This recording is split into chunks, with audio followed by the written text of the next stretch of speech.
Audiobook do Livro dos Espíritos. Segunda parte, capítulo 6.4. Ensaio teórico da sensação nos espíritos, questão 257. 257. O corpo é o instrumento da dor. Se não é a causa primária desta é, pelo menos, a causa imediata. A alma tem a percepção da dor, e essa percepção é o efeito. A lembrança que da dor a alma conserva pode ser muito penosa, mas não pode ter ação física. De fato, nem o frio, nem o calor são capazes de desorganizar os tecidos da alma, que não é suscetível de congelar-se, nem de queimar-se. Não vemos todos os dias a recordação ou a apreensão de um mal físico produzirem o efeito desse mal, como se real fora. Não as vemos até causar a morte? Toda a gente sabe que aqueles a quem se amputou um membro costumam sentir dor no membro que lhes falta. Certo que aí não está a sede, ou, sequer, o ponto de partida da dor. O que há, apenas, é que o cérebro guardou desta impressão. Lícito, portanto, será admitir-se que coisa análoga ocorra nos sofrimentos do espírito após a morte. Um estudo aprofundado do perispírito, que tão importante papel desempenha em todos os fenômenos espíritas, nas aparições vaporosas ou tangíveis, no estado em que o espírito vem a encontrar-se por ocasião da morte, na ideia, que tão frequentemente manifesta, de que ainda está vivo, nas situações tão comoventes que nos revelam os dos suicidas, dos supliciados, dos que se deixaram absorver pelos gozos materiais, e inúmeros outros fatos, muita luz lançaram sobre esta questão, dando lugar a explicações que passamos a resumir. O perispírito é o laço que a matéria do corpo prende o espírito, que o tira do meio ambiente, do fluido universal. Participa ao mesmo tempo da eletricidade, do fluido magnético e, até certo ponto, da matéria inerte. Poder-se-ia dizer que é a quintessência da matéria. É o princípio da vida orgânica, porém não o da vida intelectual, que reside no espírito. É, além disso, o agente das sensações exteriores. No corpo, os órgãos, servindo-lhes de condutos, localizam essas sensações. Destruído o corpo, elas se tornam gerais. Daí o espírito não dizer que sofre mais da cabeça do que dos pés, ou vice-versa. Não se confundam, porém, as sensações do perispírito, que se tornou independente, com as do corpo. Estas últimas só por termo de comparação as podemos tomar e não por analogia.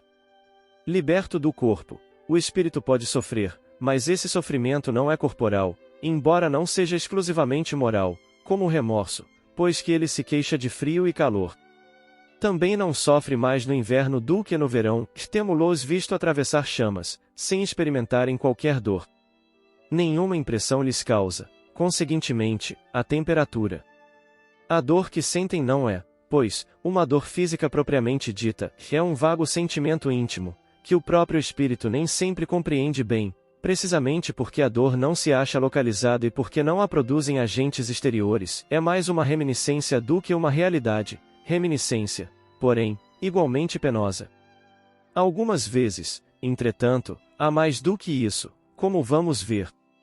Ensina-nos a experiência que, por ocasião da morte, o perispírito se desprende mais ou menos lentamente do corpo, que, durante os primeiros minutos depois da desencarnação, o espírito não encontra explicação para a situação em que se acha.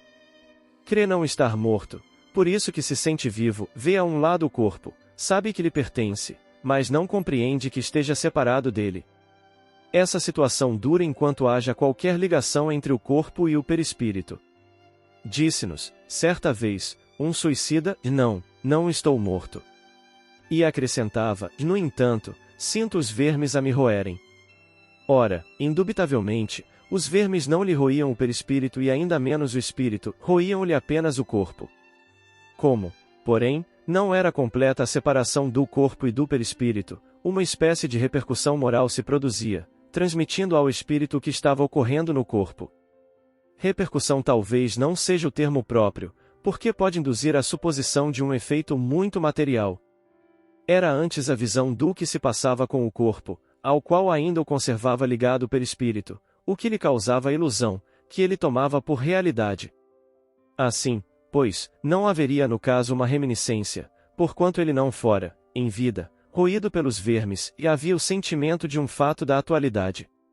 Isto mostra que deduções se podem tirar dos fatos, quando atentamente observados.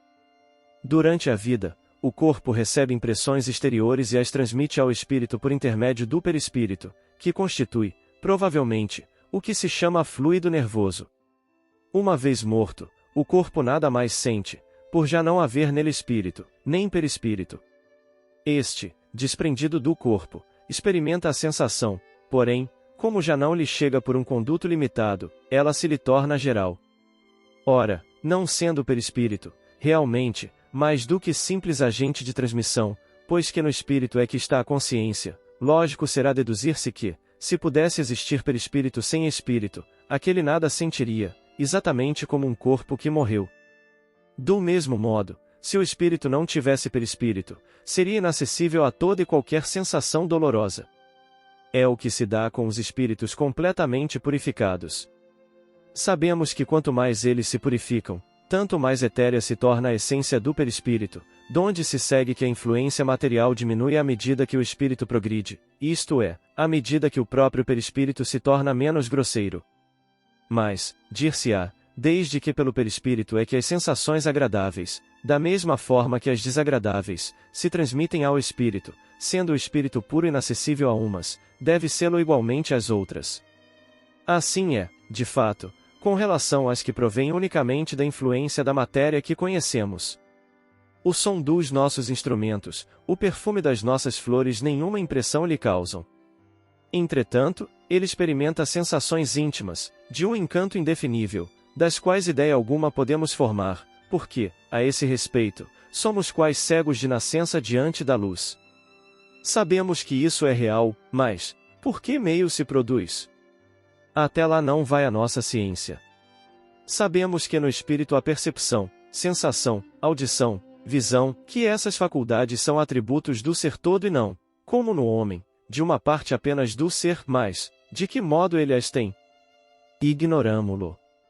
Os próprios espíritos nada nos podem informar sobre isso, por inadequada a nossa linguagem a exprimir ideias que não possuímos, precisamente como é, por falta de termos próprios, a dos selvagens, para traduzir ideias referentes às nossas artes, ciências e doutrinas filosóficas. Dizendo que os espíritos são inacessíveis às impressões da matéria que conhecemos, referimo-nos aos espíritos muito elevados, cujo envoltório etéreo não encontra analogia neste mundo. Outro tanto não acontece com os de perispírito mais denso, os quais percebem os nossos sons e odores, não, porém, apenas por uma parte limitada de suas individualidades, conforme lhes sucedia quando vivos. Pode-se dizer que, neles, as vibrações moleculares se fazem sentir em todo o ser e lhes chegam assim ao sensorium comune, que é o próprio espírito, embora de modo diverso e talvez, também, dando uma impressão diferente, o que modifica a percepção. Eles ouvem o som da nossa voz, entretanto nos compreendem sem o auxílio da palavra, somente pela transmissão do pensamento. Em apoio do que dizemos ao fato de que essa penetração é tanto mais fácil, quanto mais desmaterializado está o espírito. Pelo que concerne à vista, essa, para o espírito, independe da luz, qual a temos. A faculdade de ver é um atributo essencial da alma, para quem a obscuridade não existe. É, contudo, mais extensa, mais penetrante nas mais purificadas. A alma, ou o espírito, tem, pois, em si mesma, a faculdade de todas as percepções. Estas, na vida corpórea, se obliteram pela grosseria dos órgãos do corpo, na vida extracorpórea se vão desanuviando, à proporção que o invólucro semimaterial se eteriza. Aurido do meio ambiente, esse invólucro varia de acordo com a natureza dos mundos. Ao passarem de um mundo a outro, os espíritos mudam de envoltório, como nós mudamos de roupa, quando passamos do inverno ao verão, ou do polo ao equador. Quando vêm visitar-nos, os mais elevados se revestem do perispírito terrestre e então suas percepções se produzem como no comum dos espíritos. Todos, porém, assim os inferiores como os superiores, não ouvem, nem sentem, senão o que queiram ouvir ou sentir. Não possuindo órgãos sensitivos, eles podem, livremente, tornar ativas ou nulas suas percepções. Uma só coisa são obrigados a ouvir: os conselhos dos espíritos bons. A vista, essa é sempre ativa, mas eles podem fazer-se invisíveis uns aos outros. Conforme a categoria que ocupem, podem ocultar-se dos que lhes são inferiores, porém não dos que lhes são superiores. Nos primeiros instantes que se seguem à morte, a visão do espírito é sempre turbada e confusa. Aclara-se, à medida que ele se desprende, e pode alcançar a nitidez que tinha durante a vida terrena, independentemente da possibilidade de penetrar através dos corpos que nos são opacos. Quanto à sua extensão através do espaço indefinito, do futuro e do passado, depende do grau de pureza e de elevação do espírito. Objetarão, talvez, e toda esta teoria nada tem de tranquilizadora. Pensávamos que, uma vez livres do nosso grosseiro envoltório, instrumento das nossas dores, não mais sofreríamos e eis-nos informais de que ainda sofreremos. Desta ou daquela forma, será sempre sofrimento. Ah! Sim, pode dar-se que continuemos a sofrer, e muito, e por longo tempo, mas também que deixemos de sofrer, até mesmo desde o instante em que se nos acabe a vida corporal. Os sofrimentos deste mundo independem, algumas vezes, de nós, muito mais vezes, contudo, são devidos à nossa vontade. Remonte cada um à origem deles e verá que a maior parte de tais sofrimentos são efeitos de causas que lhe teria sido possível evitar. Quantos males, quantas enfermidades não deve o homem aos seus excessos, à sua ambição, numa palavra, já às suas paixões? Aquele que sempre vivesse com sobriedade, que de nada abusasse, que fosse sempre simples nos gostos e modesto nos desejos, a muitas tribulações se forraria. O mesmo se dá com o espírito. Os sofrimentos por que passa são sempre a consequência da maneira por que viveu na terra. Certo, já não sofrerá mais de gota, nem de reumatismo, no entanto, experimentará outros sofrimentos que nada ficam a dever àqueles. Vimos que seu sofrer resulta dos laços que ainda o prendem à matéria, que quanto mais livre estiver da influência desta, ou, por outra, quanto mais desmaterializado se achar, menos dolorosas sensações experimentará. Ora, está nas suas mãos libertar-se de tal influência desde a vida atual. Ele tem o livre-arbítrio, tem, por conseguinte, a faculdade de escolha entre o fazer e o não fazer. Dome suas paixões animais, não alimente ódio, nem inveja, nem ciúme, nem orgulho, não se deixe dominar pelo egoísmo, purifique-se, nutrindo bons sentimentos, pratique o bem, não ligue às coisas deste mundo importância que não merecem, e, então, embora revestido do invólucro corporal, já estará depurado, já estará liberto do jugo da matéria e, quando deixar esse invólucro, não mais lhe sofrerá a influência. Nenhuma recordação dolorosa lhe advirá dos sofrimentos físicos que haja padecido, nenhuma impressão desagradável eles lhe deixarão, porque apenas terão atingido o corpo e não a alma. Sentir-se-á feliz por se haver libertado deles e a paz da sua consciência o isentará de qualquer sofrimento moral. Interrogamos, aos milhares, espíritos que na Terra pertenceram a todas as classes da sociedade, ocuparam todas as posições sociais, estudamo-los em todos os períodos da vida espírita, a partir do momento em que abandonaram o corpo, acompanhamo-los passo a passo na vida de além-túmulo, para observar as mudanças que se operavam neles, nas suas ideias, nos seus sentimentos. Sob esse aspecto, não foram os que aqui se contaram entre os homens mais vulgares os que nos proporcionaram menos preciosos elementos de estudo. Ora, notamos sempre que os sofrimentos guardavam relação com o proceder que eles tiveram e cujas consequências experimentavam, que a outra vida é fonte de inefável ventura para os que seguiram o bom caminho. Deduz-se daí que, aos que sofrem, isso acontece porque o quiseram, que, portanto, só de si mesmos se devem queixar, quer no outro mundo, quer neste.